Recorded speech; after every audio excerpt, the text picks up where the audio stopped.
Apocalipse, capítulo de número 5. Quem encontrou, diga amém.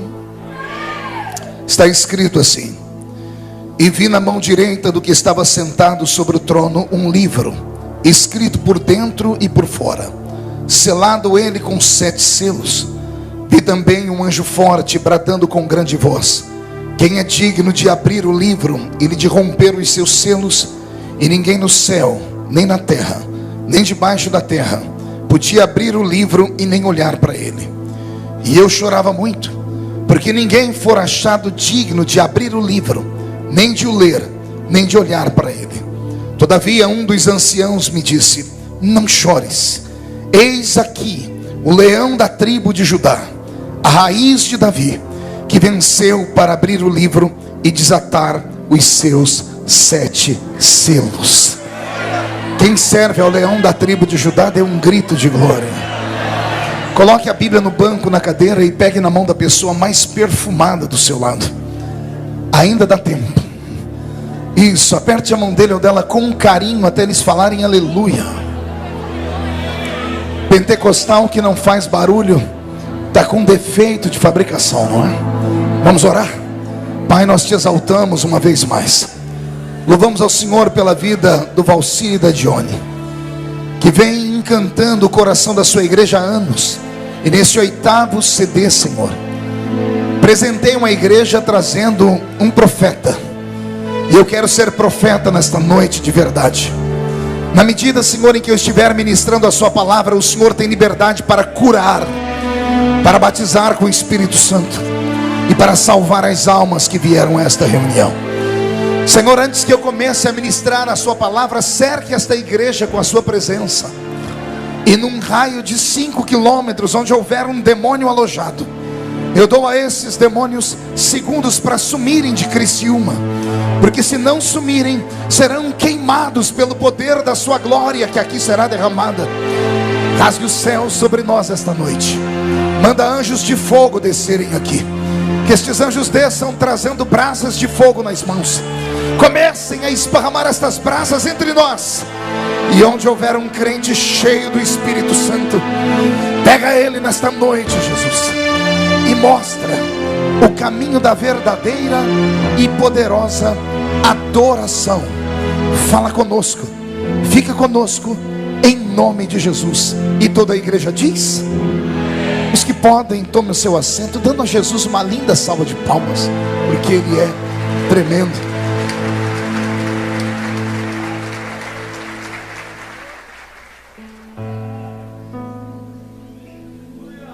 Graças a Deus. Querida igreja, noiva do Cordeiro, simpatizantes da nossa fé, amigos que vieram de perto, de longe, os que estão aqui na nave da igreja confortavelmente sentados, os que estão nos outros departamentos, parece que existem outros lugares da igreja onde os irmãos estão assistindo pelo telão, até lá fora uma multidão. Eu tenho uma palavra para você: não importa o lugar onde você está, o que importa é que você esteja no lugar mais seguro do mundo, que é a presença do Deus eterno, no centro da vontade de Deus. As pessoas que nos assistem pela TV, se puderem neste momento pararem todos os seus afazeres e prestarem atenção nesse pregador, eu tenho certeza que Deus vai mudar a sua história nessa noite. Eu prego o Evangelho de Jesus desde criança. Eu tinha 13 anos quando comecei a pregar. Hoje eu tenho 42 com cara de 50, o corpinho é de 60. E você ri porque não é você. Mas eu não tenho na minha memória, desde a minha infância até os dias de hoje, nenhuma lembrança de um culto onde Jesus tenha faltado da reunião. Pelo menos um amém eu ouvi aqui atrás. Eu vou tentar melhorar a sentença para todo mundo entender. Eu quis dizer que desde a minha infância até hoje, eu não me lembro de um culto onde Jesus tenha sequer chegado atrasado na reunião. Às vezes, por motivo de força maior, somos obrigados a chegar no culto depois que ele começa. Às vezes, somos obrigados a sair do culto antes dele terminar. Mas Jesus nunca fez isso. Ele sempre chega quando o primeiro crente chega. Ele só vai embora quando o último crente vai embora. Isso quando ele não encontra meia dúzia desses crentes maluquinhos que amam fazer hora extra na igreja, que emendam um culto numa vigília. Porque se ele encontrar esses, ele permanece com eles no culto. Ele deixou na sua palavra uma promessa. Ele disse: esta é a minha igreja, e as portas do inferno não podem prevalecer contra ela. Quem pertence a esta linda igreja pode dar um grito de glória a Jesus? O livro que o Senhor me deu nesta noite para a nossa meditação é o livro do Apocalipse. Falar sobre o Apocalipse tornou-se joia rara. Quase nenhum pregador do nosso tempo moderno parece ter aptidão, habilidade ou até coragem para falar sobre o livro das revelações. Talvez por falta de informação. Alguns pensam que o livro do Apocalipse fala apenas do futuro, quando na verdade não é nada disso. O Apocalipse é uma mescla do passado, do presente e do futuro. No início do livro, quando Jesus arrebata o espírito de João, ele diz a João: João, tudo que você ver, escreve em um livro. E você vai escrever sobre as coisas que eram, as coisas que são e as coisas que hão de acontecer. O Apocalipse, então, não é apenas o livro do futuro, não é apenas o livro das calamidades, não é apenas o livro do derramar, do toque das trombetas, das taças, do cálice da ira de Deus. O Apocalipse também é um livro histórico, carregado de informações que nesta noite vai mexer com o nosso coração aqui. É claro que o Apocalipse falava naqueles dias de João, há 2000 anos atrás, sobre as coisas que eram antes dele. Falavam sobre as coisas que estavam acontecendo naquele presente século em que João vivia, e falava também sobre as coisas que ainda viriam de acontecer. Vivemos nos dias em que, creio eu, a nossa geração verá se cumprir em todos os pontos da Bíblia as promessas do Senhor. Posso estar errado, mas eu creio que a maioria daqueles que estão aqui nesta noite não provarão a morte. Antes, porém, ouvirão o soar do toque da trombeta. E vai acontecer exatamente como Paulo escreveu a carta aos Tessalonicenses, que dada a palavra de ordem, o mesmo Senhor descerá do céu com alarido e voz de arcanjo. Os que morreram em Cristo ressuscitarão primeiro. Depois nós, os que ficarmos vivos, seremos transformados e arrebatados seremos, e estaremos para sempre com o Senhor nos ares. E se a trombeta fosse tocada neste exato momento, e daqui desta igreja em Criciúma só 2 crentes fossem arrebatados, eu tenho certeza que o primeiro sou eu. Quem é o segundo? Deixa eu ver. Então dá um grito mais alto do que esse para incomodar o inferno. Eu fico imaginando, se Jesus voltasse agora, quantos de nós subiríamos de verdade? E eu falo isso pela expressão facial da igreja. Falo isso pela maneira como a igreja se porta numa reunião como essa. É claro que tem alguns que estão adorando ao Senhor em espírito e em verdade. Já vi olhos aqui lacrimejando, vi lábios balbuciando palavras ininteligíveis, que nós chamamos de línguas estranhas. Mas também percebi pessoas que parece que não sabem onde estão. Pessoas que estão completamente absortas e perdidas. Pessoas que só estão aqui neste momento porque olharam para trás, não tem como sair, porque o ambiente está carregado. Mas se pudessem, já teriam ido embora há muito tempo, até porque o demônio das 9 horas já começou a operar. Mas eu gostaria que você entendesse que Deus te trouxe hoje aqui, porque Ele quer te dar um puxão de orelha daquele tamanho, e que quando esse culto terminar, você vai dizer assim: muito obrigado, Senhor, por eu não ter saído daqui. Você crê nisso? Então dá mais um grito de glória a Deus. Olhe para o irmão do seu lado e diga para ele: está preparado para uma viagem? Diga: é uma viagem só de ida para dentro do coração de Deus. Querida igreja, o livro do Apocalipse, no capítulo 5, traz uma revelação eterna. Pela primeira vez na história, há dentro do céu um homem, pelo menos um homem que tem coragem de contar para nós as coisas que ele viu. Houve outro homem na Bíblia que foi ao céu também, e ele, quando resolveu escrever a carta à igreja, que ele achou que podia receber essa revelação, ele resolveu não contar que era ele mesmo. Teve medo de que as pessoas o oprimissem para saber sobre as coisas que ele viu no céu. E pelo seu intelecto, pelo seu preparo, era um grande advogado. Seu nome era Saul de Tarshite. Já ouviu falar dele? Saulo de Tarso. Saulo de Tarso foi até o céu, e ele contou para a igreja de Corinto que, chegando lá, não colocou ele como sendo homem. Ele disse: eu conheço um homem que, se no corpo não sei, fora do corpo também não sei, foi até o 3º céu e ouviu coisas inefáveis que não é lícito aos homens contar. Como o Senhor levou esse não teve coragem de contar o que viu, Jesus resolveu levar um outro. E quando esse outro colocou os pés na entrada do céu, Jesus já deu a ele uma ordem: tudo que você ver, escreve em um livro. E eu não queria estar na pele de João. Quer perguntar por quê? Pergunte por quê. Só falo se todo mundo perguntar. Imagine você, um ser humano nascido nesse planeta limitado, ser arrebatado e colocado numa dimensão, num ambiente completamente diferente, num ambiente tomado por uma outra matéria que não pode ser nem calculada pela nossa mente. Imagine você chegar em um ambiente onde tudo é feito exatamente daquilo que você nunca viu, e você ter que escrever em um livro as coisas que você enxergou ali. Por causa das visões de João, algumas pessoas não creem no Apocalipse, porque ele disse que no céu tem ruas de ouro. E eu não posso crer que no céu tenha ruas de ouro. E já explico por quê. Porque ouro é um produto da terra. O ouro pode ser queimado, derretido, transformado e até destruído. E o céu onde o meu Deus está, nada do que lá existe pode ser destruído. O meu Deus criou o céu de uma outra matéria. João viu alguma coisa lá parecido com o ouro, mas com certeza é muito melhor do que o ouro. Mas para trazer para o nosso entendimento, ele acabou escrevendo que lá no céu tinha ruas de ouro. Ora, não é ele que vai desenhar a cidade santa e falar que a cidade tem uma muralha, e a muralha é feita com 12 camadas de pedras preciosas. Ele vai falar que as camadas que compõem esse muro que cerca a Nova Jerusalém são feitas do carbúnculo, do jáspio, do berílio. Ele vai falar da turquesa, ele vai falar da esmeralda. Mas quem conhece um pouco de geologia sabe que todos esses produtos são da terra. É preciso que o produto da terra seja transformado primeiro no carvão mineral num cristal de rocha, num cristal de rocha há uma pedra semi-preciosa, depois há uma pedra extremamente preciosa, ou seja, levam-se milhares e milhares de anos para isso. E o céu não é feito de nada que tem na terra. João, quando olhou para o muro que cerca aquela cidade, ele viu alguma coisa parecida com a esmeralda, mas não era esmeralda, era muito mais precioso do que a esmeralda. Porque o céu é um lugar reservado para aqueles que um dia hão de habitar na eternidade com o eterno Deus de Israel. Então, quando o Senhor levou João para o céu, depois que João caminha pela eternidade, é claro que ele não foi ali num corpo como o meu e o seu. João foi arrebatado em espírito. O seu corpo possivelmente ficou deitado na ilha de Patmos, na ilha da rocha, ou na ilha das bestas feras, um lugar que era reservado para homens que driblavam a morte. Você sabia disso? Os gregos tinham muito medo de homens que driblavam a morte. Pensavam eles que esses homens não eram homens, mas sim semideuses, filhos de Zeus com um ser humano normal. Pensavam eles que eram seres que, por vencerem a morte, tinham uma habilidade extrema.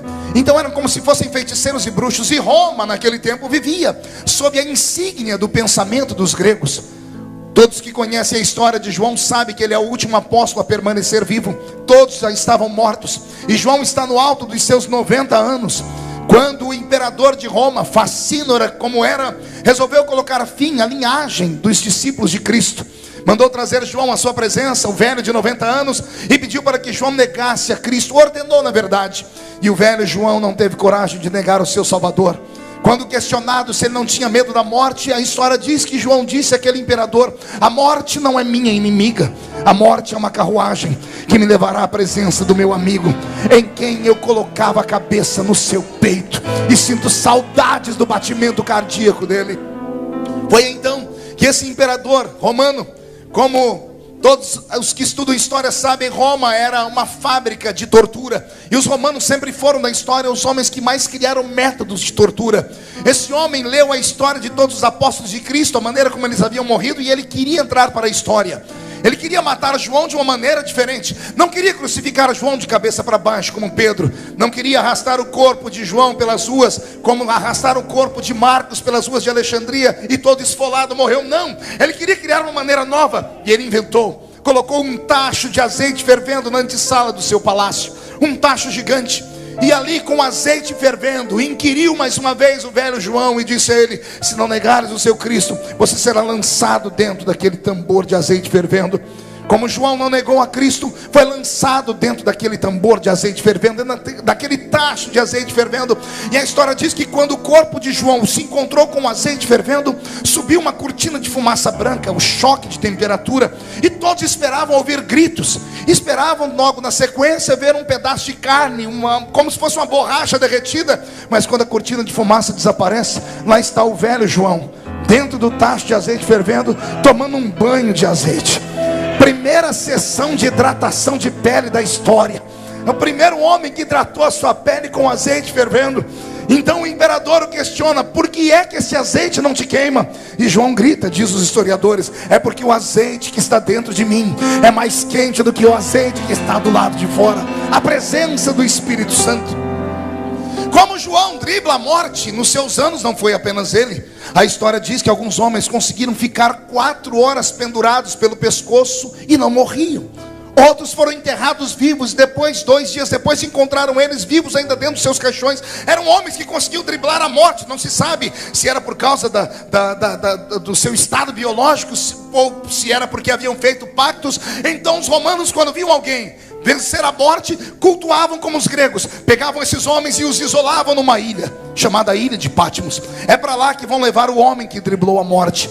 Quando jogam João na beira da praia, os homens não têm coragem de descer na praia. Os homens que levam João, os soldados, sabendo que aquela ilha era uma ilha maldita, deixam João na beira da praia e voltam. O velho eremita João, quando olha para frente, sabe que vai enfrentar bestas feras e bandidos. Olha para a esquerda e para a direita, vê que a ilha se fecha em um anel e não sabe para onde vai dar. Olha para trás e atrás dele só tem um mar extremamente fechado. E o velho João, mesmo estando em tortura, nos dá um ensinamento muito lindo. Quando as portas se fecham para frente, quando as portas se fecham para trás, quando as portas se fecham à esquerda e à direita, o crente pode encontrar uma outra porta, não na terra, no céu. Só que a porta do céu não se abre batendo a mão, se abre batendo o joelho no chão. João caiu de joelhos no chão, e é ele que diz: caí de joelhos e ouvi uma voz por detrás de mim. E quando ele olha para trás, ele vê o amigo dele. Só que o amigo dele está diferente. Alguma vez você se perguntou por que João resolveu desenhar Jesus para nós em Apocalipse? Ora, por que é que João resolveu falar da cor do cabelo dele, dos pés e da roupa? João estava mandando uma mensagem para mim e para você. Ele estava dizendo assim: a última vez que eu vi Jesus faziam 60 anos. 60 anos antes desse episódio, João tinha 30 anos ou quase 30 anos, e ele viu Jesus Cristo ressuscitar. Ele encontrou Jesus no solapé daquela montanha, no dia em que Jesus foi assunto ao céu. E ele viu que Jesus ainda tinha cabelos castanhos, olhos castanhos, um corpo de carne e osso que ainda tinha ferida nas mãos e nos pés. Um linho que ele vestia era feito na terra. Foi a última vez que João viu Jesus. 60 anos depois, João está de joelho na beira da praia, e ele ouve uma voz por detrás dele. E quando ele olha para o homem que tem aquela voz linda, ele resolve desenhar para nós. Ele diz: ele não era mais o mesmo. Não era mais o mesmo de cabelos castanhos, de olhos castanhos. Não, ele estava com seus cabelos brancos como a neve. Os seus olhos não eram castanhos, os seus olhos eram como 2 brasas de fogo. Os seus pés reluziam como o ferro que saiu da fornalha em brasas. O seu corpo não tinha mais um linho fino da terra, era um linho fino fabricado pelos anjos do céu. E um cinturão de ouro traçava o seu peito, e da sua boca uma espada aguda de 2 fios saiu e gritou: João, sobe para cá, João. O velho João está mandando um recado para mim e para você, dizendo: quando tudo se fechar na terra, uma porta no céu vai se abrir. E eu queria que você pegasse essa palavra como uma profecia e colocasse dentro do coração, e entendesse que, por pior que seja a sua luta, antes desse ano terminar, o Senhor vai te dar um grande livramento e um grande milagre. Agora que João ouviu a voz, ele ouviu o recado também. E o recado é um convite: João, sobe para cá. O corpo do velho eremita fica naquela ilha, e o seu espírito é arrancado do seu corpo. Esse espírito, tirado de dentro do corpo de João, faz uma viagem, atravessa os céus que nós conhecemos, atravessa o primeiro céu, que é o céu cósmico, ou melhor, que é o céu atmosférico, onde as nuvens e os pássaros perambulam. Atravessa o céu cósmico, onde estão as estrelas, as nebulosas, as galáxias, e chega no terceiro céu, um céu imarcessível de glória eterna. Ao entrar dentro deste céu, João percebe a grande cidade que existe ali. Mas ele não vai para visitar a cidade, embora ele passe por meio dela, porque há um portão para se entrar, e ele caminha por esse portão, e ele contempla os edifícios que ali estão, e ele contempla a praça que há no centro da cidade. Ele desenha ela para nós, talvez no meio da mensagem eu fale sobre ela. Ele procura o tabernáculo celeste. Eu disse que ele procura o quê? Essa palavra é bonita, eu quero que você memorize. 1, 2, 3, ele procura o quê? Acotovele seu irmão, diga: sabia disso? Sabia que o céu onde Deus está é um tabernáculo? O escritor aos Hebreus, no capítulo 9, disse: assim como há um tabernáculo terrestre, que é apenas uma tipologia do tabernáculo celeste. Quando Moisés estava lá no Egito, ou saído do Egito, quando ele viu o povo adorar um bezerro de ouro, e ele voltou para o alto da montanha, ele entrou numa negociata com Deus, para tentar falar: Senhor, os homens só vão conseguir te adorar se eles tiverem um objeto fixo. Como não podem adorar imagem, eles precisam pelo menos de um endereço para te adorar. Então Deus mostra para Moisés o céu. Deus leva Moisés no tabernáculo celeste. E quando Moisés desce da montanha, ele chama 2 homens que Deus havia ungido para trabalharem com o ouro e a prata. Você lembra deles? Um deles era Aholiabe. E Moisés vai dizendo: eu vi lá em cima no céu um objeto assim. E Aholiabe entendia a visão e desenhava. Então, quando nós vemos o tabernáculo do Velho Testamento, ele não é só uma tenda, ele é exatamente um modelo do céu. E quando João entra dentro do céu, ele procura este tabernáculo.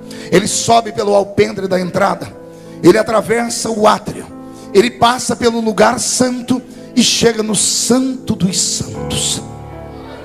Ao entrar no Santo dos Santos, João contempla um ser poderoso assentado num trono. E esse ser tem no seu colo um livro fechado, selado, por dentro e por fora. Interessante que João não ouve ninguém falar nada até este momento, mas quando ele olha para o livro que está lacrado e fechado, o coração dele quase explode no peito, e ele começa a chorar. Na sequência, um homem de branco dentro daquela sala dá uma ordem, ou melhor, dá uma informação. Ele diz: ninguém na terra, nem debaixo dela, nem em cima dela, foi encontrado digno de olhar para o livro, de abrir o livro, ou de ler aquilo que está escrito dentro dele. E João começou a chorar muito. Chorar muito é chorar compulsivamente, é um choro de angústia e de muita dor. Foi a primeira e a última vez que alguém chorou dentro do céu. Anote isso para sempre: nunca mais haverá ninguém chorando dentro do céu. O choro de João mexeu com o coração de Deus que estava lá dentro. E Deus naquele dia em diante determinou uma ordem, dizendo que qualquer um que chegar no céu, antes de entrar ali, passará por um tratamento. Alguém virá ao seu encontro e colocará nos seus olhos um lenço, e ele enxugará dos seus olhos todas as suas lágrimas. Lá dentro não se chora mais, no céu ninguém mais chora. Foi a primeira e última vez que alguém chorou ali dentro. E quando João está chorando, parece que o choro dele move o coração de Deus. E quando ele está chorando muito, entra um outro homem de branco dentro daquela sala, vai até João e diz: João, não chores. Primeiro, antes de falar sobre isso, deixe eu questionar a igreja: você tem noção de que livro era aquele? Porventura algum dia você teve a curiosidade de estudar sobre isso? Porque todos nós, ou pelo menos aqueles que estudam um pouco de escatologia, vão dizer e apontar que o livro do Apocalipse, do capítulo 5, era um livro de misérias, de pragas, de derramamento de ira, de taças, de toque de trombeta, do derramamento de toda sorte de misérias que viriam sobre o mundo, de terremotos, de maremotos, de doenças, de pestes, de insetos. E todas as pessoas, ao olharem para este livro, pensam se tratar disso. Mas o livro do capítulo 5 não era um livro de misérias. É o livro mais lindo já escrito em toda, nem na humanidade, é em todo o universo. A tinta usada para escrever esse livro, ela tem cor, e a cor dela foi vermelha. O que está escrito neste livro não é apenas uma história.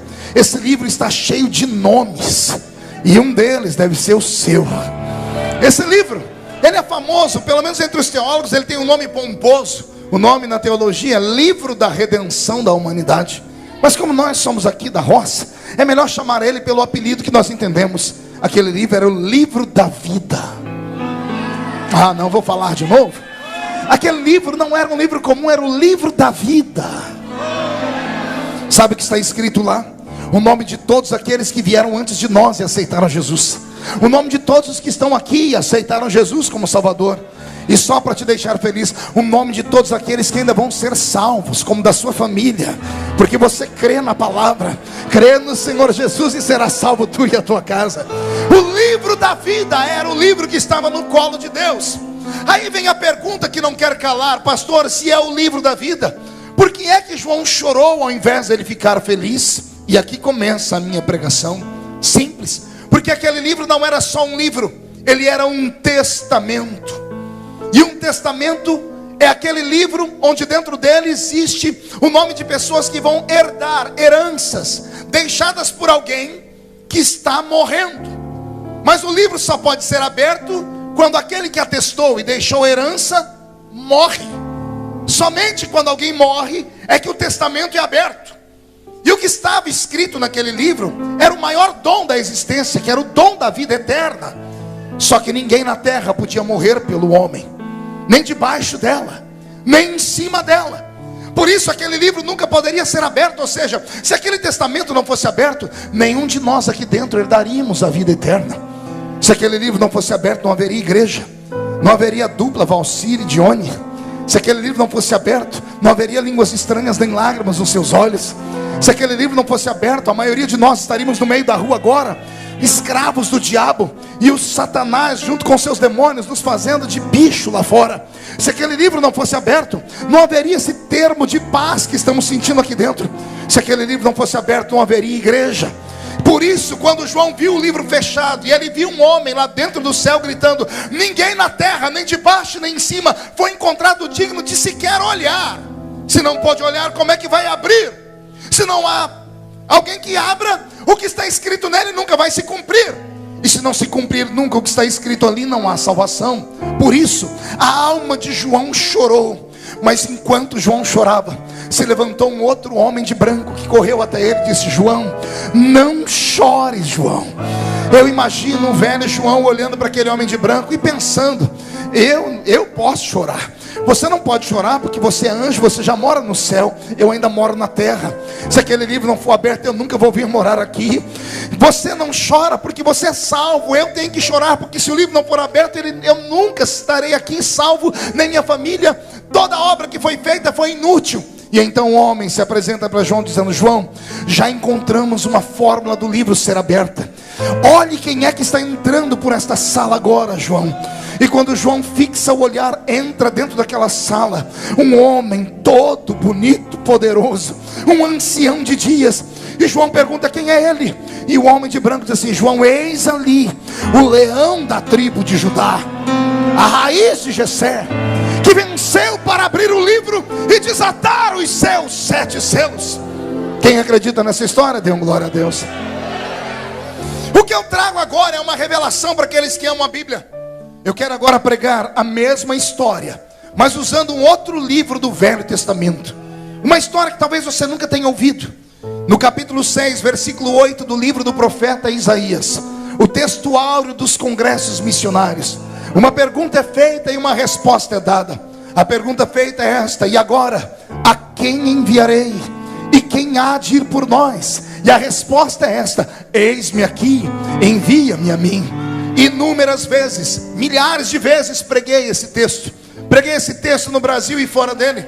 Até que um dia o Senhor falou comigo: Marco, estude com afinco, porque o que está escrito no capítulo 6 de Isaías não é apenas sobre a obra missionária para o homem, mas sim sobre a maior obra missionária da existência. O capítulo 5 do Apocalipse é um paralelo com Isaías capítulo 6. O fato é o mesmo, se dá no mesmo ambiente. A diferença é que tem 2 homens contando a mesma história. Um é João e o outro é o profeta Isaías. Pastor, explica melhor. Ora, você já deve ter lido nos evangelhos que um evangelista diz assim: Jesus curou um cego. Aí no outro evangelho, o outro evangelista diz: e Jesus curou 2 cegos. E alguns crentes chegam a pensar assim: será que tem alguém mentindo? Não, não é, não tem ninguém mentindo. É que um discípulo estava num lugar da cruzada e o outro estava do outro lado da cruzada. Um viu um cego, mas quando terminou a cruzada, o outro disse: não, lá onde eu estava, um também foi curado. Por isso existe a história. Cada um desenha Jesus da maneira que enxerga. Ora, Isaías contemplou o Apocalipse capítulo 5, mas de outra forma. Isaías enxergou Deus assentado no trono, com as 2 mãos sobre a sua cabeça, olhando para a humanidade e fazendo a seguinte pergunta: e agora? A quem enviarei? E quem há de ir por nós? Pergunte a mim: por que isso, pastor? Só falo se todo mundo perguntar. Quem conhece a Bíblia Sagrada sabe que o Velho Testamento inteiro é regido pela figura de Deus Pai.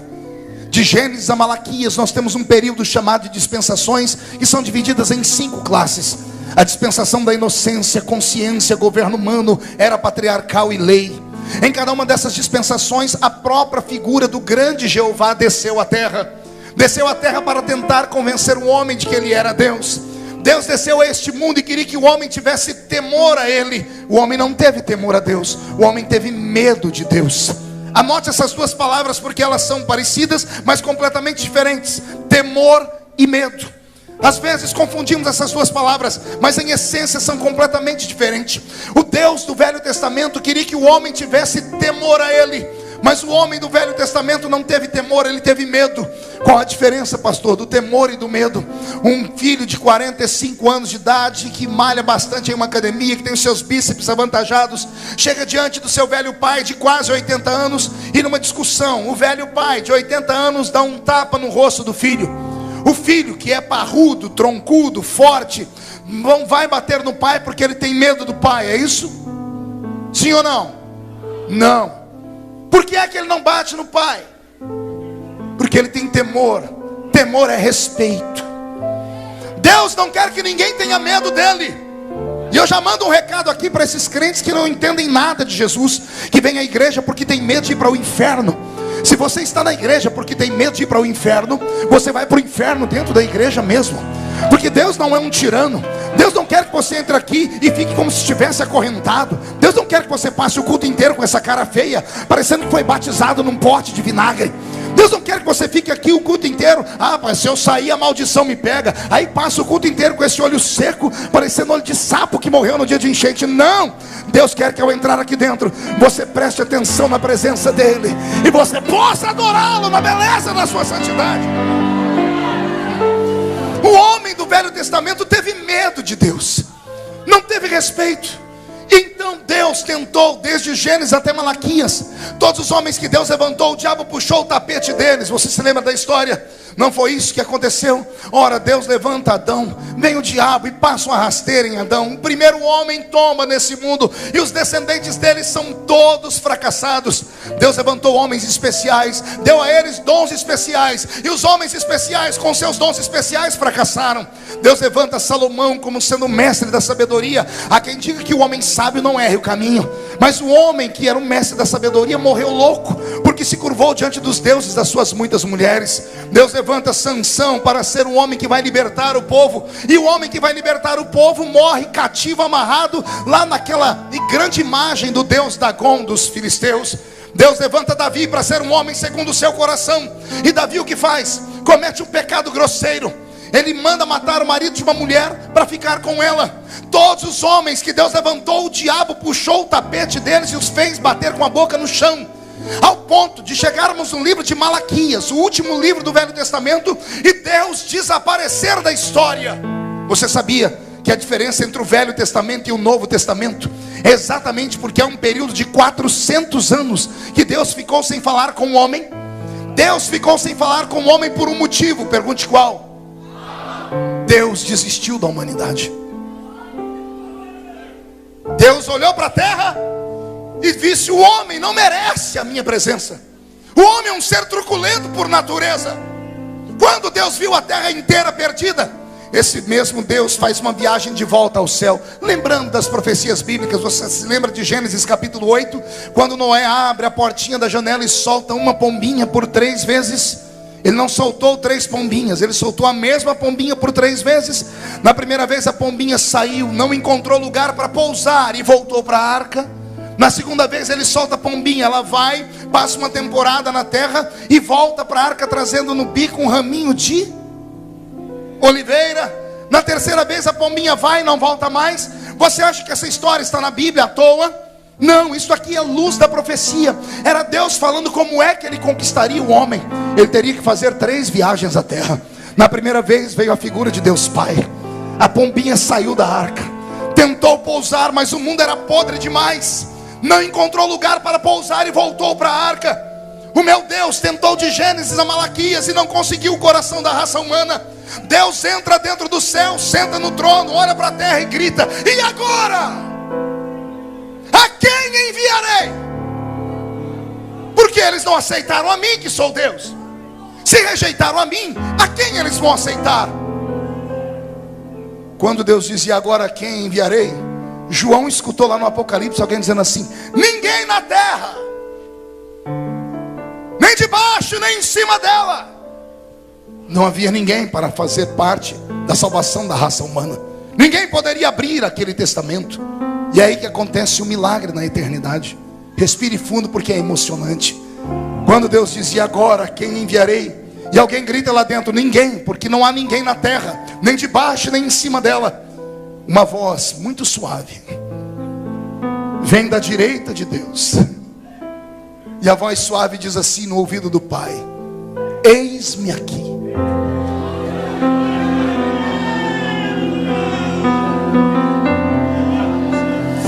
Eis-me aqui, envia-me a mim.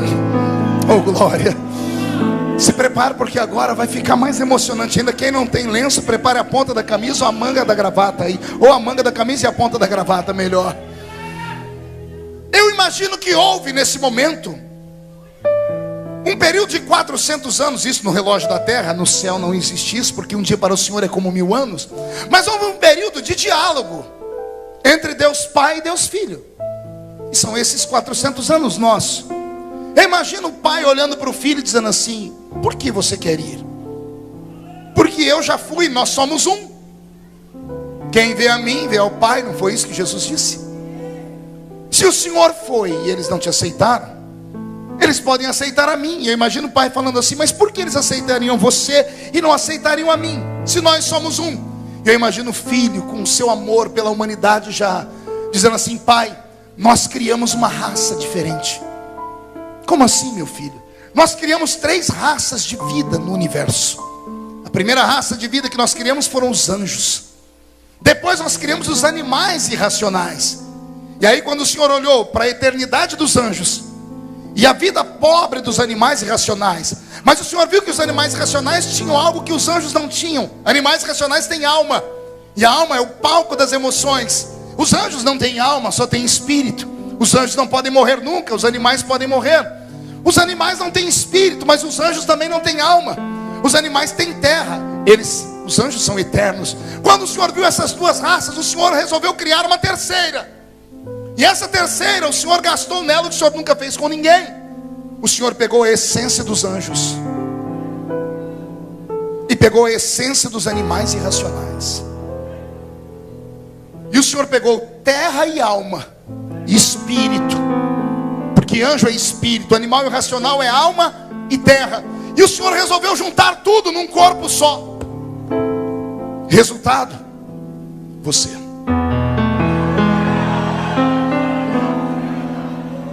Resultado: a raça humana.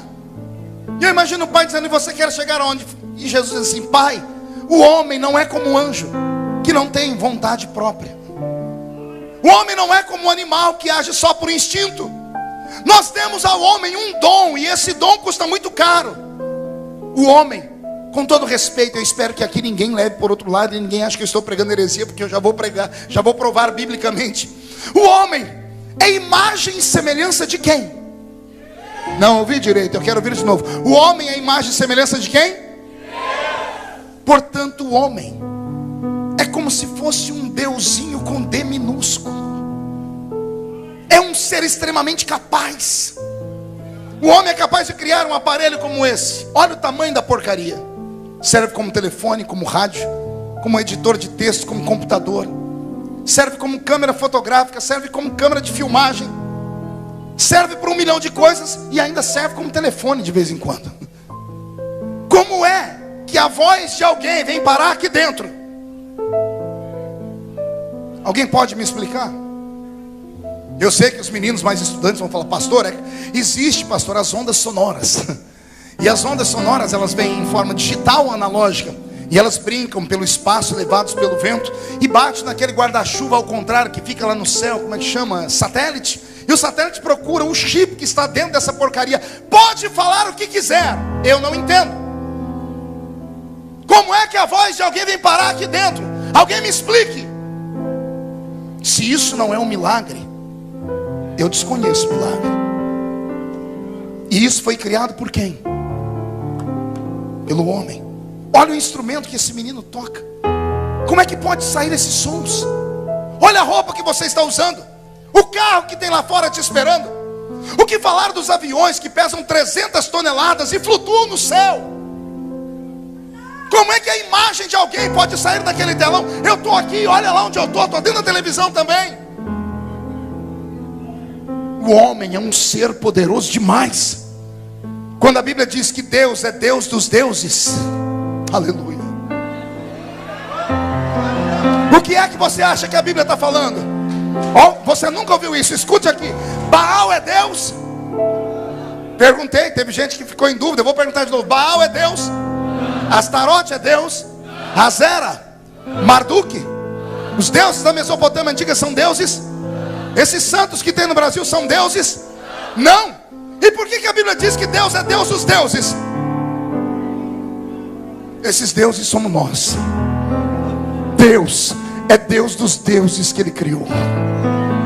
Deus é Deus desses deuses pequenininhos que são capazes de criar remédio que pode anestesiar o corpo e ninguém sentir dor, que dá ao homem o poder de arrancar o coração do peito de um, tirar e colocar o outro. Deus criou uma raça poderosa demais, e essa raça é incontrolável. Deus controla os anjos, Deus controla os animais, mas Ele não conseguiu controlar o homem.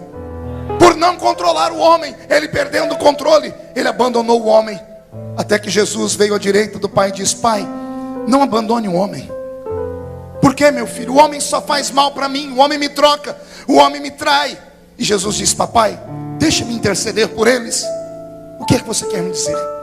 Eu imagino o planeta Terra subindo diante de Deus, diante de Jesus, numa visão holográfica. O planeta Terra girando, e Jesus apontando num continente da Terra e trazendo a imagem para frente, dizendo: Papai, por que é que aquela criança chora?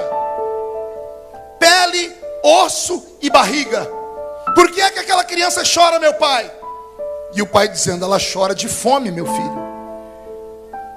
E o filho dizendo ao pai: Pai, que dor é essa que nós criamos, mas nunca sentimos?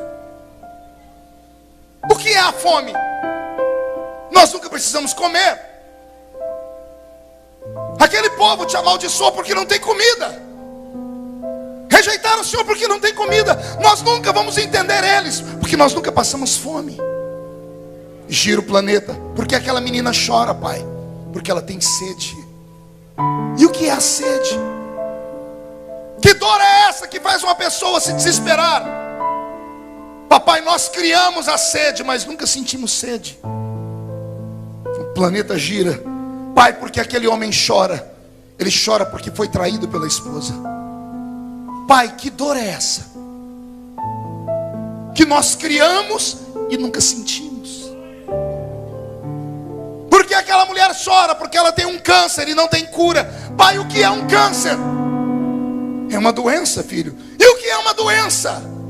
Nós nunca sentimos. Nós criamos, mas nunca sentimos. O que é que você quer dizer com isso tudo, filho?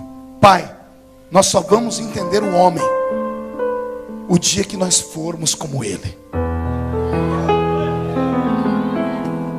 O que é que você está dizendo, Jesus? Eu imagino Jesus dizendo: Papai, não tem jeito de conquistar o homem assim. Quando o Senhor vai em cima da nuvem, o homem tem medo de ti. O Senhor abre a boca e o monte treme. O Senhor manda fogo do céu e abre um buraco na terra e destrói a terra. O homem tem medo porque ele não te conhece em amor. Permita-me descer lá. Mas meu filho, eu já fui lá. Não, pai, eu não quero descer como o Senhor desceu. Eu não quero descer em glória. Não quero descer nas asas de um querubim. Você quer descer como, meu filho? Eu quero ser um deles. Mesmo sendo Deus, não teve por usurpação ser igual a Deus. Antes aniquilou a sua forma humana, a sua forma divina, e desceu entre nós, e adquiriu forma humana, e se tornou um como nós somos. O milagre da encarnação é o maior milagre da eternidade. Ele mesmo sendo Deus deixou o céu de lado. Ele desceu a esta terra, entrou dentro do ventre de Maria. O dia tremendo. Tem uma senhorinha que está arrumando a roupa dela, uma trouxinha de roupa, uma menina entre 13 e 14 anos. Na sala está o homem velhão que vai desposá-la. Enquanto ela está arrumando a trouxinha de roupa dela, ela sente um calor e uma luz que entra no quarto dela. A silhueta da sua sombra bate sobre a parede. Ela se assusta. Quando ela olha para trás, está aquele homem de branco. Ela tenta se esconder e o homem de branco diz: não temas. Bendita seja tu entre as mulheres. Ela diz: tu não és judeu. Judeu não diz assim. Judeu diz Shalom Adonai. Ele diz: não sou judeu, também não sou da terra, eu sou do céu. Meu nome é Gabriel. Eu assisto diante do trono de Deus. E tu foste escolhida para dar a luz ao Filho de Deus na terra. E como pode acontecer isso? Você vai ficar grávida. Mas como? Eu nunca conheci homem. Ele diz: Deus já resolveu esse problema. Hoje à noite você ficará cheia do Espírito Santo. E o ente querido que vai nascer de dentro de você, ele vai salvar a humanidade inteira dos seus pecados. Aleluia. Naquele dia Maria ficou cheia do Espírito Santo. E 9 meses depois, em uma estrebaria, quando a terra inteira desconhecia o nascimento dele, com exceção de uns certos magos que corriam atrás da estrela do Oriente, o Pai eterno no céu olhou para o filho que vai nascer na terra e disse: meu filho não pode nascer assim, já está nascendo em uma estrebaria. Ele é filho do rei dos reis. Todos os reis, quando nascem os seus filhos, fazem festa, então eu também farei festa. Deus dá um grito na eternidade e chama o seu coral particular. E o coral vem: o que é que o senhor quer, Senhor? Uma cantata. O senhor diz: sim, mas não aqui no céu. Eu quero que vocês vão cantar na terra. Por que cantar na terra? Nós nunca cantamos lá. Hoje vocês vão cantar, porque está nascendo na cidade de Davi o meu filho. Jesus está nascendo. Os anjos rasgam o céu e entram na terra dizendo: paz aos homens de boa vontade, hosana nas alturas. Eis que na cidade de Davi está nascendo o Salvador da humanidade. Ele desce à terra. O leão da tribo de Judá, antes de virar leão, se transformou em cordeiro. Caminhou entre nós, viveu nossa vida, sentiu nossas necessidades, sentiu a dor do trabalho, o calor do sol, a fome, a sede, a traição dos amigos. Sentiu dores, sentiu apedrejamento, percebeu que os homens eram ingratos, e mesmo assim ele não negou a sua cruz. Na noite em que ele foi preso, foi levado à presença de 3 homens para julgá-lo. 2 deles não deram conta. O terceiro não encontrou pecado nele e arrumou a maneira de dar um flagelo nele, batendo no seu corpo com uma chibata. Ele apanha a noite toda. Esse chicote deixa nele mais de 400 cortes. Ele desmaia naquela noite. O homem que autorizou isso, Pôncio Pilatos, entra na sua casa e não dorme à noite. A esposa, percebendo que ele está perturbado, pergunta a ele o motivo, e ele diz: hoje eu julguei um homem, um jovem galileu. Nunca vi uma pessoa tão fina, tão educada. Não há nada nele. Ele apanhou calado. Ele não abriu a boca nenhum minuto. E eu penso que Jesus não abriu a boca dele naquele dia para que você não ficasse com a sua fechada aqui dentro nessa noite. Na manhã seguinte, esse homem acorda com uma ideia brilhante. Era Páscoa. Na Páscoa os judeus perdoavam uma pessoa e condenavam outra. A exemplo do Velho Testamento, pegavam 2 animais. Um recebia a oração para que todo o pecado do povo fosse sobre ele, e esse andava pelo deserto. E o outro era morto e imolado. Os judeus fazendo isso no dia do Yom Kippur, no dia do grande perdão. Pôncio Pilatos, lembrando disso, busca na lei dos judeus. E amanhãzinha ele manda trazer 2 presos. Ele dá o nome deles: Barrabás e o tal Yeshua, aquele nazareno. Os 2 estão diante dele. Um está completamente flagelado, mais de 400 cortes no corpo. Jesus perdeu mais de 2 litros de sangue na noite anterior. Amarraram o corpo dele em um pano para que as suas cicatrizes ou as suas feridas não mais soltassem tanto sangue, senão ele morreria naquele dia. Mas agora que ele está diante de Pôncio Pilatos, e Barrabás ali também está preparado, firme. Barrabás era um terrorista. E Pôncio Pilatos grita à multidão: nesse dia do Yom Kippur, vocês perdoam sempre alguém? Eu tenho aqui 2 bandidos.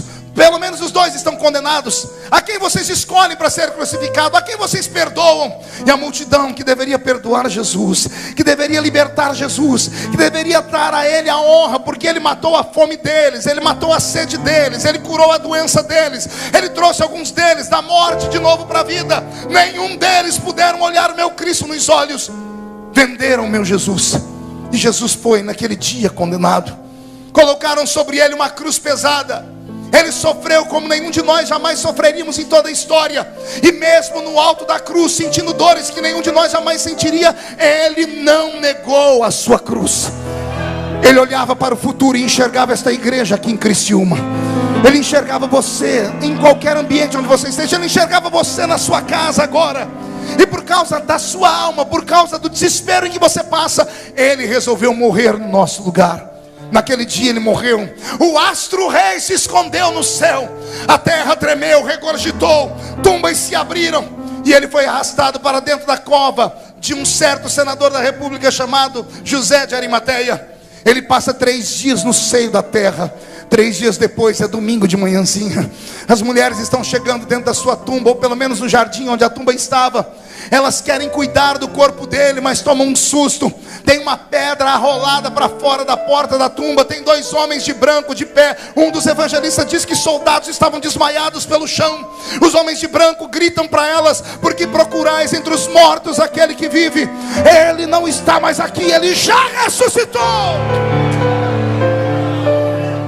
Uma delas sai correndo no meio do jardim. Ela enxerga de longe, vê um homem que ali está, e ela pergunta para ele: jardineiro, onde você colocou o corpo do meu mestre? Esse jardineiro vira para trás e abre a boca e solta uma palavra que mexe com ele. Ele diz assim: Maria. Ei, Maria, sou eu, Maria. Maria vai tentar botar a mão no corpo dele. Ele estende a mão e diz: não me toque, Maria, porque eu ainda não fui glorificado. Num período de 40 dias ele aparece a mais de 500 pessoas. Ele marca um ponto de encontro com essas pessoas. Estamos em Atos capítulo 1. Eles estão no solapé de uma montanha. Os 500 a quem ele apareceu estão ali. Jesus aparece entre eles, se encosta na montanha, dá as últimas palavras, deixa eles fazerem perguntas. Eles não perguntam nada com nada. Então ele diz para eles: fiquem aqui, e logo que eu desaparecer, subam para Jerusalém. Esperem até que do alto vocês sejam revestidos de poder. Os 2 anjos que estavam na tumba vêm escoltar ele para o céu. Na medida em que ele começou a flutuar e a subir, os anjos vão subindo com ele e resolvem olhar por cima do ombro. Os anjos olham para baixo. Os homens que estavam ali estão assim, perplexos. Os anjos entendem que se eles não voltarem ali para tirar eles daquele transe, aqueles homens vão morrer daquele jeito. Os anjos descem naqueles homens e tocam no ombro deles e dizem assim: varões galileus, por que estáis olhando para cima? Esse mesmo Jesus que foi um dia, do mesmo jeito que ele foi, ele vai voltar.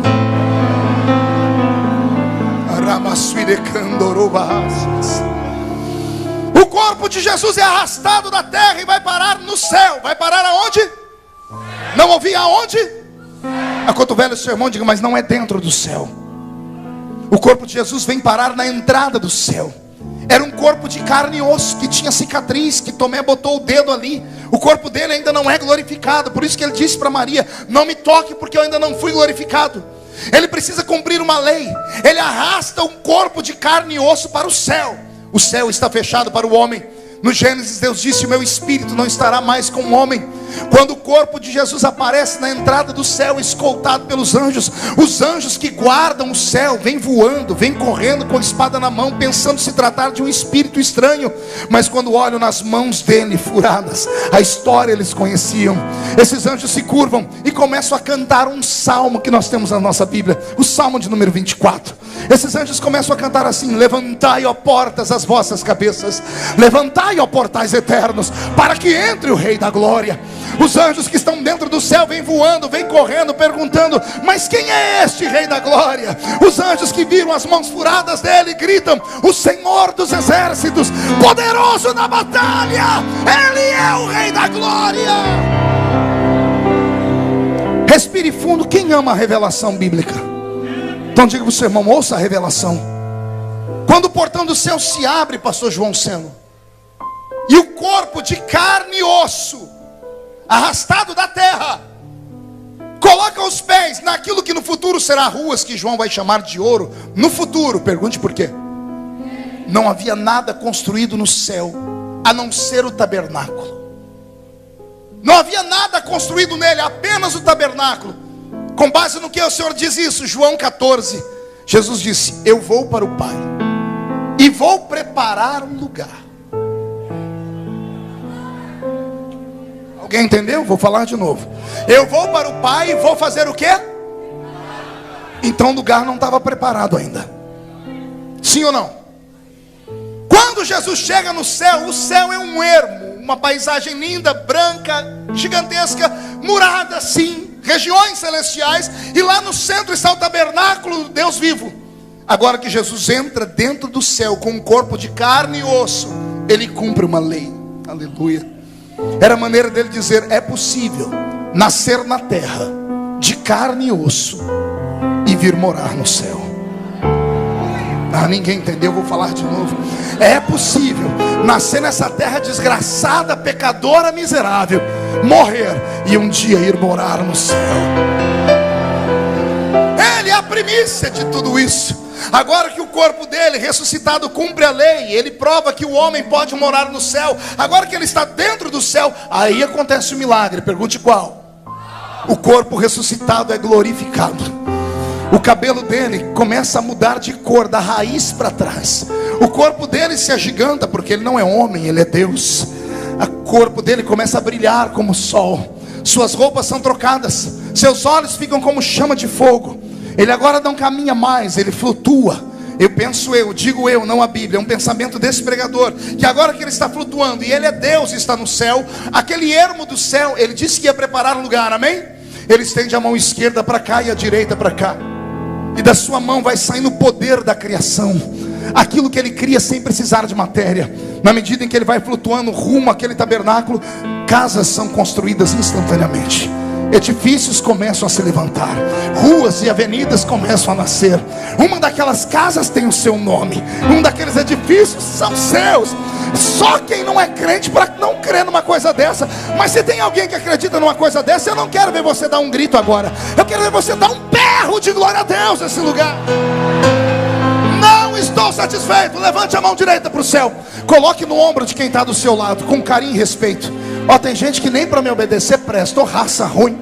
Agarra a pessoa, agarrou, chacoalha a pessoa até ela ficar irritada. Irrita ela, irrita, diga: Deus te trouxe aqui para isso. Diga: Deus te trouxe aqui para sacudir a sua salvação, para sacudir a sua fé, para sacudir o seu ministério, para sacudir a sua família. Deus te trouxe aqui para sacudir a sua alma. Eu não consigo imaginar como é que tem crente que não consegue sentir nada pelo amor que você tem em Jesus Cristo. Será que o seu nome está escrito no livro da vida mesmo, irmão?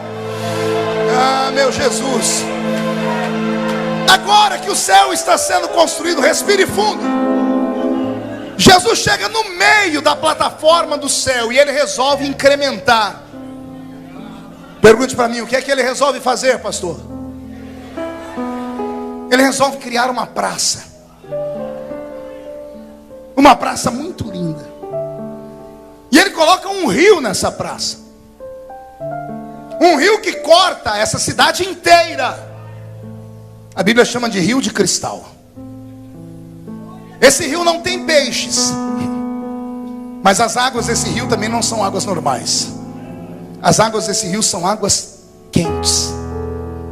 São águas termais. Pastor, isso é heresia. Não é, o que dá ler muito a Bíblia. 2 profetas viram a nascente do rio. Um deles escreveu, Ezequiel. Ele diz: eu vi esse rio, por onde as suas águas passavam, tudo que estava morto ressuscitava. Eu vi a nascente do rio. O rio nascia debaixo do trono de Deus. Onde nasce o rio da vida? Debaixo do trono de quem? Mas não conta para ninguém. Teve um outro profeta que viu o trono de Deus também. Só que quando ele olhou debaixo do trono de Deus, pastor, ele viu brasas de fogo. Isaías. E um serafim voou, e debaixo do trono pegou o quê? Brasas de fogo. O que tem debaixo do trono? O que tem debaixo do trono? Mas o que nasce debaixo do trono? O rio. O rio que nasce, ele é obrigado a passar no meio das pedras de fogo. E as águas do rio ficam águas quentes. Pergunte para quê? Se tiver algum médico aqui, pergunte a ele. Qual é o conselho que o médico dá para as pessoas que estão cansadas? cheias de artrite, artrose, osteoporose, reumatismo. Os médicos diziam: olha, vá até uma cidade que tem águas quentes, vá para Caldas Novas, em Goiás, porque as águas quentes, elas ajudam na articulação, elas ajudam no sangue, elas ajudam a mexer com o organismo, elas tiram a dor. As águas desse rio são águas que curam. Todas as dores pelas quais nós passamos vão desaparecer quando chegarmos lá. Se você não quer acreditar, fique você, mas eu quero tomar um banho nesse rio um dia, para que todas as minhas feridas sejam curadas. Ele vai construindo a cidade até que ele entra dentro do tabernáculo. Ele atravessa o alpendre onde estão os anjos. Ele atravessa o lugar santo onde estão os 24 anciãos. E quando ele entra no lugar santo dos santos, ele não entra em corpo humano, ele entra com essa cabeleira branca. Quando ele entra dentro da sala, um homem que abriu a porta corre até João e diz assim: João, já achamos alguém que vai abrir o livro, João. E quem é ele? Olha quem está entrando ali, João. Lembra que eu disse que Apocalipse se mistura com Isaías? É exatamente assim a visão. Ele mistura o passado, o presente e o futuro. Quando Jesus entra na sala do trono, o anjo de Deus diz a João: João, suas lágrimas funcionaram. Você mexeu com o coração de Deus Pai, e Deus Pai enviou o Filho. E olha o Filho voltando agora.